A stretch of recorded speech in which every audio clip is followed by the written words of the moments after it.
Hello दोस्तों, आप लोग का बहुत ही स्वागत है हमारे प्यारे से यूट्यूब चैनल अखंड ज्ञान 24 में। तो दोस्तों, आज हम लोग को आप लोग को बताएंगे समीकरण। समीकरण किस तरह सॉल्व किया जाता है। समीकरण जो दो चरणों में समीकरण होता है उसका टाइप होता है 5। तो चलिए हम लोग क्या करेंगे, स्टार्ट करेंगे। स्टार्ट करने से पहले अगर आप लोग हमारे वीडियो पर पहली बार आए हैं तो चैनल को सब्सक्राइब और वीडियो को लाइक जरूर कर दीजिएगा, क्योंकि आप लोग का केवल एक सब्सक्राइब हमारे लिए बहुत ही ज्यादा इंपॉर्टेंट रहता है। तो चलिए हम लोग स्टार्ट करते हैं। सबसे पहले देखिए, आप लोग का यहाँ पर मैं लिख देता हूं किस विधि को मैं आज पढ़ाने वाला हूं। ब्रज गुणन विधि। ब्रज गुणन विधि बहुत ही ज्यादा इंपॉर्टेंट रहती है, ठीक है। तो सबसे पहले देखिए, इसका जो है सामान्य इक्वेशन क्या होता है। अगर सामान्य इक्वेशन आप लोग समझ लिए तो इसके बाद आप लोग को इतना अच्छा से बनेगा कि आप लोग को थोड़ा सा भी दिक्कत नहीं होगा। जैसे मान लीजिए, आप इसका मैं सामान्य लिखता हूं, a1x plus b1y is equal to c1, a2x plus b2y बराबर c2। ठीक हो गया। ये हो गया हम लोग का इक्वेशन 1, ये हो गया हम लोग का इक्वेशन 2। इसका हम लोग सामान्य सूत्र समझेंगे बहुत ही अच्छे से। जैसे कि मान लीजिए यहाँ पर हो जाएगा x बाई, हो जाएगा, मान लीजिए देखिए इस तरह से आप लोग समझिए। जब x यहाँ पर हो जाएगा x बाई, तो x को आप लोग यहाँ पर से ढक लीजिए, और जो हम लोग का बचा ये हो जाएगा क्या, b1c2। क्या हो जाएगा, b1c2। और यहाँ पर होता है हम लोग का माइनस होता है। इक्वेशन में क्या होता है, हम लोग का सूत्र में माइनस होता है। फिर हम लोग नीचे से चलेंगे, क्या हो जाएगा, b2c1 इज इक्वल टू। अब हम लोग जब y बटा में लिखेंगे तो इस तरह से हम लोग मान लीजिए इसको क्या करेंगे, y को ढक लेंगे। जब y को ढक लेंगे तो क्या बचेगा, a1 a2 c1 c2 बचेगा। तो जब हम लोग इसको ढके थे तो ऊपर से नीचे आए थे कि नहीं। और जब हम लोग y को ढकेंगे तो नीचे से चलेंगे तो क्या हो जाएगा, a2 c1 हो जाएगा, और यहाँ पर हो जाएगा माइनस, और फिर हो जाएगा a1 c2 हो जाएगा कि नहीं, इज इक्वल टू। और जब इसको ढका जाएगा अचर वाले को तो -1 लिखा जाएगा। देखिए आप लोग का बुक में लिखा है 1 बाई, लेकिन यहाँ पर कंफ्यूजन नहीं होना चाहिए। वहां पर देखिए उसका कुछ अलग फॉर्म बताया है, कोई दिक्कत नहीं है। इससे भी बनाएगा, ऐसे भी आप लोग बनाइएगा तो वही आंसर आएगा। थोड़ा सा भी आपको लोग को दिक्कत नहीं होना चाहिए। तो चलिए यहाँ पर क्या हो जाएगा, -1, और जब इसको ढक लिए तो बचा क्या, a1 a2 b1 b2 बचा है कि नहीं। तो चलिए अब हम लोग क्या करेंगे, ऊपर से नीचे और नीचे से ऊपर को गुणा करेंगे तो हो जाएगा a1 b2 हो जाएगा माइनस a2 b1 हो जाएगा। यहाँ तक आप लोग को समझ में आया कि नहीं, सभी लोग बता देंगे यहाँ पर समझ में आ गया कि नहीं। अगर आप लोग केवल इस सामान्य सूत्र को समझ लेते हैं तो ब्रजगुणन विधि में कोई भी सवाल आए आप लोग बहुत ही जल्दी से बनाएंगे। तो सभी लोग क्या करेंगे, यहाँ तक आप लोग क्या कर सकते हैं, स्क्रीनशॉट ले सकते हैं। अब हम लोग क्या करेंगे आगे, यहाँ पर क्या करेंगे, क्वेश्चन को करेंगे। चलिए यहाँ पर हो गया। चलिए हम लोग क्या करेंगे, कुछ क्वेश्चंस को आप लोग को मैं डिस्कस करूंगा जिससे कि आप लोग को अच्छे से समझ में आएगा। चलिए मान लीजिए हम यहाँ पर एक क्वेश्चन देते हैं। Question number first, x plus 2y is equal to 3 and 2x plus y is equal to 5। मान लीजिए हम लोग का इक्वेशन 1 ये हो जाए, इक्वेशन 2 हो गया, ठीक है। इसको हम बनाएंगे बहुत ही अच्छे तरह से, आप लोग केवल ध्यान से समझते चलिएगा। मान लीजिए यहाँ पर हम क्या करेंगे, x बाई, तो x को ढकेंगे तो 2 गुना 5 हो जाएगा कि नहीं। और इक्वेशन में क्या होता है, हम लोग का सूत्र में होता है माइनस, तो यहाँ पर माइनस हो गया, ठीक। अब एक इसके बाद यहाँ पर देखिए 1 हो जाएगा, 1 गुना क्या हो जाएगा, हम लोग का 3 हो जाएगा कि नहीं, बिल्कुल हो जाएगा। देखिए अब यहाँ पर हो जाएगा y इसको वहां यहाँ पर क्या करेंगे, बटा इसको ढकेंगे तो क्या हो जाएगा, अब नीचे से चलेंगे तो हो जाएगा हम लोग का 2 गुना 3 माइनस 1 गुना 5 हो जाएगा कि नहीं, इज इक्वल टू -1 बाई करेंगे। जब -1 बाई करेंगे तो इसको ढकेंगे तो क्या बच गया, 1 गुना 1, क्या बच गया हम लोग का 1 गुना 1 माइनस, अब क्या बच गया हम लोग का 2 गुना 2। समझ में आ गया। अब इसको लिख लिए आप लोग तो बस अब आप लोग को थोड़ा सा भी चिंता नहीं करना, बहुत ही झड़क से बनेगा, बहुत ही जल्दी से बनेगा। जैसे कि मान लीजिए यहाँ पर लिख दिया हम लोग x बाई, अब इसको गुणा करें तो 10 minus 3 is equal to y by 6 minus ये हो जाएगा हम लोग का क्या, ये हो जाएगा हम लोग का 5 is equal to -1 by 1 minus 4 हो जाएगा। हो जाएगा कि नहीं। जब ये तीनों बराबर है तो हम लोग कंपेरिजन करेंगे। पहले इसको हम लिख लेते हैं, 10 में से 3 गया हम लोग का हो गया 7, y इज इक्वल टू 6 में से 5 गया तो हो जाएगा 1। चलिए अब बराबर में हो जाएगा -1/-3, तो माइनस में तो कैंसिल हो जाएगा। और देखिए यहाँ पर ये जो है तीनों हम लोग का क्या है, इज इक्वल टू है, समान है। तो हम लोग क्या करेंगे, पारा मतलब कि इसको इससे इसको हम लोग कंपेरिजन करेंगे और फिर y से फिर इसको हम लोग कंपेरिजन करेंगे, तो हम लोग का x और y का मान निकल जाएगा। जैसे कि मान लीजिए हम यहाँ पर करेंगे x बाटा में कितना है हम लोग का 7 है, x बाटा 7 इज इक्वल टू क्या हो जाएगा 1/3 हो जाएगा। जब इसको मल्टीप्लाई करेंगे तो 3x इज इक्वल टू 7, इसलिए x इज इक्वल टू कितना हो जाएगा 7/3। देखिए हम लोग का x का जो वैल्यू है आ गया है। और जब हम लोग y से कंपेरिजन करेंगे, y 1 है मतलब y है इज इक्वल टू कितना है हम लोग का 1/3, तो इसलिए ये क्या हो गया हम लोग का, इसलिए y इज इक्वल टू क्या हो गया 1/3। देखिए बहुत ही आसान से, बहुत ही आसान तरीका से आ गया है। आप लोग केवल इसको समझ लिए होंगे तो आप लोग को बनाने में थोड़ा सा भी दिक्कत नहीं होगा। मैं उम्मीद करता हूँ आप लोग को ये जो हम लोग का जो है हम लोग का समीकरण है प्रसगुणन विधि, आप लोग को थोड़ा सा भी अब दिक्कत नहीं होगा। समान विधि या तुलनात्मक विधि जो समीकरण दो चर में हम लोग का जो रैखिक समीकरण होता है, इसको कैसे सॉल्व किया जाता है, कैसे हल किया जाता है, आप लोग को इस वीडियो में समझ में आएगा। चलिए सबसे पहले हम लोग क्या करेंगे, देखिए यहाँ पर जो हम लोग का ये क्वेश्चन है, ठीक है, क्वेश्चन जो है हम लोग का इक्वेशन नंबर 1 क्या बोल रहा है, x + 2y = 3 बोल रहा है, ठीक। और सेकंड इक्वेशन है 2x + y = 5 है। तो देखिए इसको सॉल्व करने के लिए सबसे पहले क्या करना रहता है कि यहाँ पर लिखना रहता है क्या कि समीकरण 1 का संगत समीकरण, क्या लिखा रहता है, संगत समीकरण। मतलब कि सबसे पहले आप लोग क्या करना रहेगा कि समीकरण 1 का संगत समीकरण निकालना रहता है। क्या निकालना रहता है, संगत समीकरण। और देखिए किस तरह से निकालेंगे हम लोग। सबसे पहले इक्वेशन को लिख लेंगे x + 2y = 3, ठीक है। और इसका जब संगत समीकरण निकालेंगे तो या फिर x का वैल्यू निकालेंगे या फिर y का वैल्यू निकालेंगे, ठीक है, ये याद रहना चाहिए। तो यहाँ पर हो जाएगा x = 3 - 2y हो जाएगा, ये हो जाएगा हम लोग, ये हो गया हम लोग का क्या समीकरण नंबर क्या हो जाएगा हम लोग का 3। अब इसी तरह से क्या करेंगे, समीकरण नंबर 2 का भी संगत समीकरण निकालेंगे। तो यहाँ पर लिखेंगे समीकरण 2 का संगत समीकरण, संगत समीकरण। जब हम लोग का समीकरण 2 का संगत समीकरण निकालेंगे तो यहाँ पर क्या हो जाएगा 2x + y = 5। यहाँ पर हो जाएगा x = 2x, देखिए यहाँ पर क्या हो जाएगा हम लोग का 2x = 5 - y एंड x बराबर क्या हो जाएगा 5 - y/2 हो जाएगा। ये हो गया हम लोग का समीकरण नंबर 4। यहाँ तक आप लोग समझ में आ गया होगा। मतलब क्या करेंगे, सबसे पहले फर्स्ट नंबर इक्वेशन का क्या निकालेंगे हम लोग, संगत समीकरण, और फिर हम लोग इसको मान लेंगे इक्वेशन नंबर 3। और इसके बाद जब हम लोग सेकेंड नंबर मतलब इक्वेशन नंबर 2 का क्या करेंगे, संगत समीकरण निकालेंगे, तो उससे जो हम लोग का x का वैल्यू निकलेगा उसको हम लोग मान लेंगे इक्वेशन नंबर 4। अब हम लोग का यहाँ पर इंपॉर्टेंट चीज समझ लीजिएगा, या अब यहाँ पर क्या करना है आप लोग को, यहाँ पर लिखना है समीकरण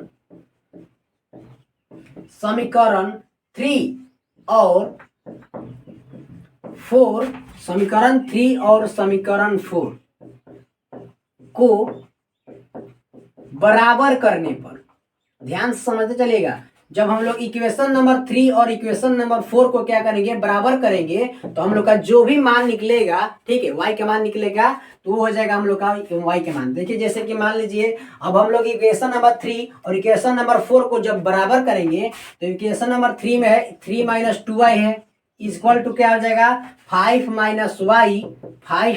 y इक्वल बाटा में कितना है हम लोग का 2 हो गया। अब हम लोग क्या करेंगे, इसको मल्टीप्लाई करेंगे, तो ये मल्टीप्लाई होगा तो क्या हो जाएगा हम लोग का 6 हो जाएगा, माइनस में हो जाएगा यहाँ पर 4y इक्वल टू क्या हो जाएगा 5 - y, क्या हो जाएगा हम लोग का 5 - y। अब जब हम लोग इसको यहाँ पर इस साइड बुलाएंगे, मतलब कहने का मतलब जो है चर को एक तरफ और अचर को एक तरफ करेंगे, तो ये हम लोग का इधर आ जाएगा तो माइनस में हो जाएगा, और इधर है -y, और जब ये माइनस से प्लस में हो जाएगा, ठीक है। और यहाँ पर हो जाएगा 1 और यहाँ पर हो जाएगा हम लोग का 3y, इसलिए यहाँ पर क्या हो जाएगा y = 1/3। कितना आसान से आ गया, कितना आसान शानदार भाषा में आ गया है। अब हम लोग को क्या करना है, कुछ नहीं करना है, बस एक स्टेप और है। क्या, यहाँ पर लिखेंगे हम लोग कि समीकरण 1 में या फिर 2 में किसी में भी आप मान रखेंगे 1 में या 2 में या 3 में या 4 में, किसी भी समीकरण में आप अगर इसको मान रखेंगे y का, तो ये यहाँ से हम लोग का x का वैल्यू निकलेगा। जैसे कि 1 में y का मान रखने पर, जब हम लोग y का मान क्या करेंगे, समीकरण 1 में रिप्लेस करेंगे, रखेंगे, तो हम लोग का जो है x का मान निकलेगा। जैसे कि मान लीजिए अब यहाँ पर इक्वेशन नंबर 1 क्या है हम लोग का, x plus two Y is equal to 3 है। तो x इज इक्वल टू क्या हो जाएगा, x प्लस 2y, y का मान कितना है 1/3 इज इक्वल टू 3 हो जाएगा। और जब यहाँ पर हम लोग हल करेंगे तो x इज इक्वल टू क्या हो जाएगा, 3 माइनस 2/3 हो जाएगा कि नहीं। x बराबर क्या हो जाएगा, हम लोग का लघुत्तम निकलेगा यहाँ पर 3, लघुत्तम हो गया 3, यहाँ पर हो जाएगा 9 माइनस 2, इसलिए x इज इक्वल टू 7/3।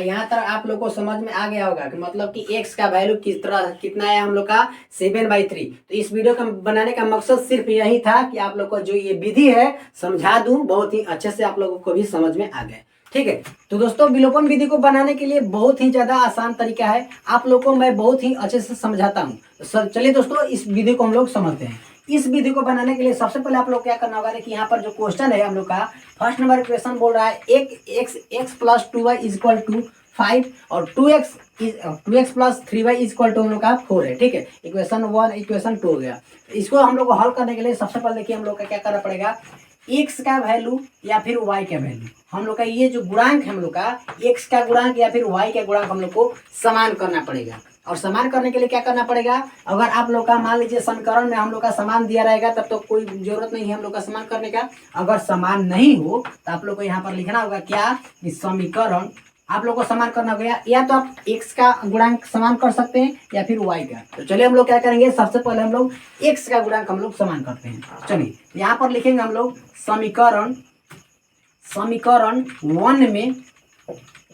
1 में 2 से गुणा करने पर, देखिए 2 से गुणा करने पर, अगर मान लीजिए आप लोग ध्यान से समझते चलिएगा कि अगर हम लोग समीकरण 1 में अगर 2 से हम लोग गुणा कर दें, अगर समीकरण 1 में हम लोग 2 से गुणा कर दें तो यहाँ पर जो है x का गुणांक 2 हो जाएगा और यहाँ पर x का गुणांक यहाँ पर 2 हो जाएगा और यहाँ पर भी 2 हो जाएगा। ठीक है, तो इस तरह से हम लोग का क्या हो जाएगा, ये जो हम लोग का समीकरण है ये हम लोग का x का गुणांक समान हो जाएगा और इसको हल करने में बहुत ही ज्यादा आसानी हो जाएगी। ठीक है, तो हम लोग क्या करेंगे, समीकरण 1 में 2 से, ठीक है यहाँ पर लिख लेंगे समीकरण 1 में 2 से और समीकरण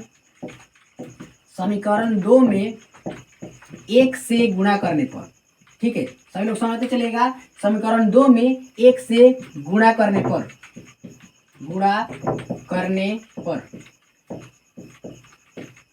चलिए तो हम लोग क्या करेंगे, यहाँ पर इक्वेशन में हम लोग गुणा करने के बाद हम लोग लिखेंगे कि यहाँ पर हो जाएगा क्या 2x प्लस और यहाँ पर हो जाएगा 4y इज इक्वल टू हो जाएगा हम लोग का 10 और यहाँ पर हो जाएगा हम लोग का क्या 2x plus 3y is equal to 4 हो जाएगा कि नहीं। अब देखिए यहाँ पर हम लोग का हल करने के लिए सबसे पहले क्या करना रहेगा, अगर यहाँ पर हम लोग क्या करेंगे, चिन्ह को हम लोग क्या करेंगे, चेंज करेंगे। यहाँ पर देखिए हम लोग का एक 2x का हम लोग जो है साइन है प्लस में है तो यहाँ पर क्या हो जाएगा माइनस हो जाएगा और यहाँ पर प्लस है तो यहाँ पर माइनस हो जाएगा और यहाँ पर भी माइनस हो जाएगा। तो ठीक है, और इस तरह से जब हम लोग का चिन्ह चेंज हो जाएगा, जब साइन चेंज हो जाता है तो ये बीच वाला जो साइन रहता है उसका जो है वैल्यू खत्म हो जाता है। ठीक है, और हम लोग का केवल ये नीचे वाला और ऊपर वाला साइन को केवल महत्ता दिया जाता है। ठीक है, तो हम लोग क्या कर हो जाएगा, यहाँ पर ये तो हम लोग का कैंसिल हो जाएगा कि नहीं। अब यहाँ पर देखिए ये प्लस में 4y है और यहाँ पर माइनस में 3y है कि नहीं। तो अब हम लोग का देखिए प्लस माइनस तो माइनस होता है, चिन्ह हम लोग का प्लस का जो है हम लोग का क्या है साइन बड़ा है तो यहाँ पर क्या हो जाएगा, घटेगा तो y हो जाएगा और equal two plus minus minus और जब 10 में से 4 घटेगा तो यहाँ पर हो जाएगा 6। तो इस तरह से आप लोग देख सकते हैं y का जो वैल्यू हम लोग का निकल कर आ गया है क्या 6 आ गया है। अब इस तरह से अब हम लोग क्या करेंगे, समीकरण 1 में या फिर 2 में y का मान क्या करेंगे, रख देंगे। तो यहाँ पर हम लोग लिखेंगे क्या, समीकरण 1 में y का मान रखने पर, सभी लोग अच्छे से समझते चलेगा क्योंकि बहुत ही ज्यादा इंपॉर्टेंट ये सब विधि होता है। ठीक है, ये जो टाइप है आप लोगों को बहुत ही ज्यादा इंपॉर्टेंट रहता है। तो कहने का मतलब अब जब हम लोग का क्या करेंगे, अब 1 में रखना है तो ये 1 जो हम लोग का इक्वेशन लिखेंगे x plus 2y is equal to 5। ठीक है, और यहाँ पर जब x इधर ही रह जाएगा और y उधर चला जाएगा। ठीक है, तो माइनस में हो जाएगा वो 2y तो 5 माइनस 2y। ठीक है, और जब x इक्वल टू वाई का मान अब हम लोग लिखेंगे तो 2 गुना वाई का मान कितना है हम लोग का 6 है, ठीक है। और यहाँ पर हो जाएगा यहाँ पर x, इसलिए x इक्वल टू 5 माइनस 6 दूनी का कितना होता है हम लोग का 12 हो जाएगा यहाँ पर। और जब हम लोग यहाँ पर लिखेंगे इसलिए x बराबर क्या हो जाएगा हम लोग का, इसलिए x बराबर हो जाएगा, देखिए यहाँ पर क्या हो जाएगा हम लोग का, जब घटेगा तो क्या हो जाएगा -7 हो जाएगा, इसलिए x बराबर कितना हो गया 7। आप लोगों को बहुत ही अच्छे से समझ में आ गया होगा। मैं उम्मीद कर रहा हूँ कि ये जो हम लोग का विलेपन विधि है आप लोग को बहुत ही सरल भाषा में, बहुत ही आसान भाषा में आप लोग को समझ में आ गया होगा। तो दोस्तों प्रतिस्थापन विधि को अब हम लोग समझेंगे। प्रतिस्थापन विधि को समझने के लिए देखिए सबसे पहले बात तो ये हम लोग का, ये हम लोग का क्वेश्चन देखिए हम लोग का फर्स्ट नंबर इक्वेशन क्या बोल रहा है कि x plus 2y equal to 5 and 2x plus 3y equal to 4, ठीक है। तो इसको हम लोग को हल करना है किस विधि से, प्रतिस्थापन विधि से, ठीक है। तो प्रतिस्थापन विधि से हल करने के लिए देखिए यहाँ पर हम लोग क्या करेंगे, सबसे पहले देखिए यहाँ पर हम लोग को लिखना पड़ता है क्या कि समीकरण, सभी लोग अच्छे से समझते चलेंगे, समीकरण 1 का संगत समीकरण, समीकरण 1 का संगत समीकरण। देखिए सभी लोग समझते चलेगा बहुत ही अच्छे से।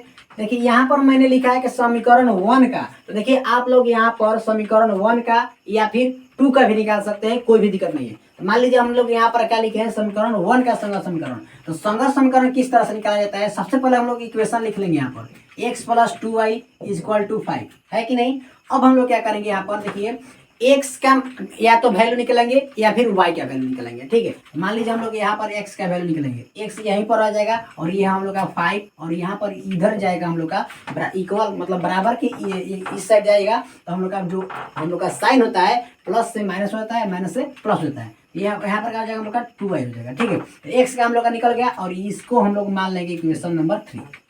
यहाँ तक समझ में आ गया, सभी लोग क्लियर हो जाएगा। अब देखिए अब हम लोग का क्या करना है, यहाँ पर समीकरण देखिए यहाँ पर समीकरण 1 का हम लोग संगत समीकरण निकाले थे कि नहीं। तो अब हम लोग का जो दूसरा स्टेप होता है, दूसरा जो चरण है, दूसरा चरण में हम लोग समीकरण 2 लिखेंगे। देखिए यहाँ पर समझ लीजिएगा, मैं बताऊंगा क्यों लिखेंगे, पहले यहाँ पर लिख लेते हैं हम। समीकरण 2 में x का मान, समीकरण 2 में x का मान प्रतिस्थापित करने पर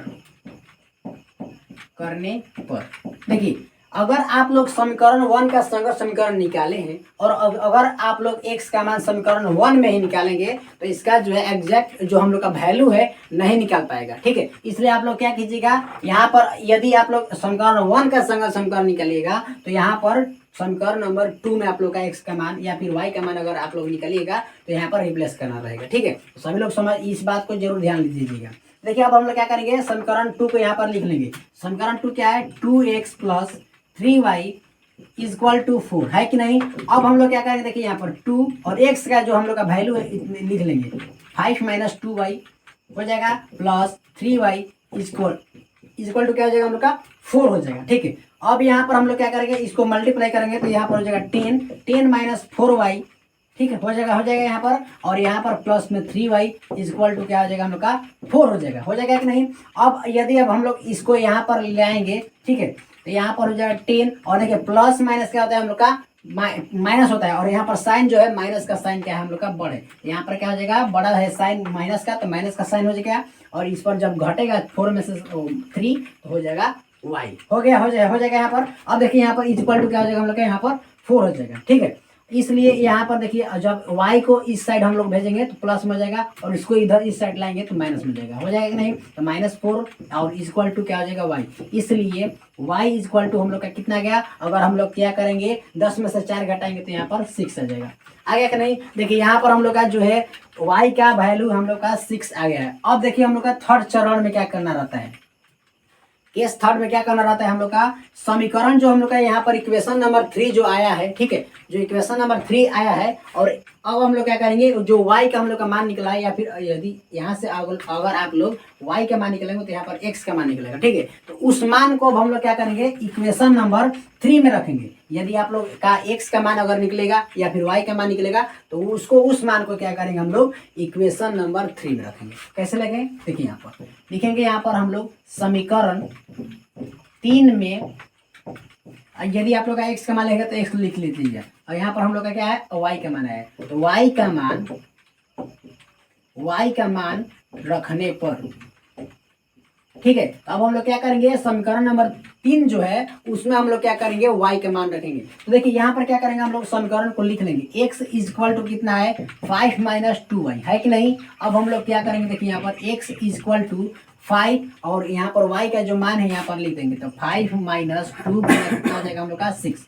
ठीक है। तो x इज इक्वल टू कितना हो जाएगा, 5 माइनस कितना हो जाएगा यहाँ पर 12 हो जाएगा। इसलिए x इज इक्वल टू क्या हो जाएगा हम लोग का x, इसलिए x इज इक्वल टू हो जाएगा -7। तो आप लोगों को बहुत ही अच्छे से समझ में आ गया होगा। देखिए यहाँ पर हम लोग का y का वैल्यू 6 आया है और x का मान कितना है, -7। आप लोगों को ये जो विधि है आप लोग को बहुत ही ज्यादा अच्छे से समझ में आ गया होगा। मैं उम्मीद कर रहा हूँ आप लोग को बहुत ही ज्यादा अच्छे से समझ में आया होगा। अगर आप लोग को समझ में आया होगा तो वीडियो को लाइक जरूर कर दीजिएगा और जाते जाते इस चैनल को सब्सक्राइब जो जो भी नहीं किया है प्लीज चैनल को भाई लोग सब्सक्राइब कर लें। ठीक है, चलिए आज के लिए बस इतना ही। अब मिलते हैं किसी अगले नेक्स्ट वीडियो में, तब तक के लिए जय हिंद, वंदे मातरम।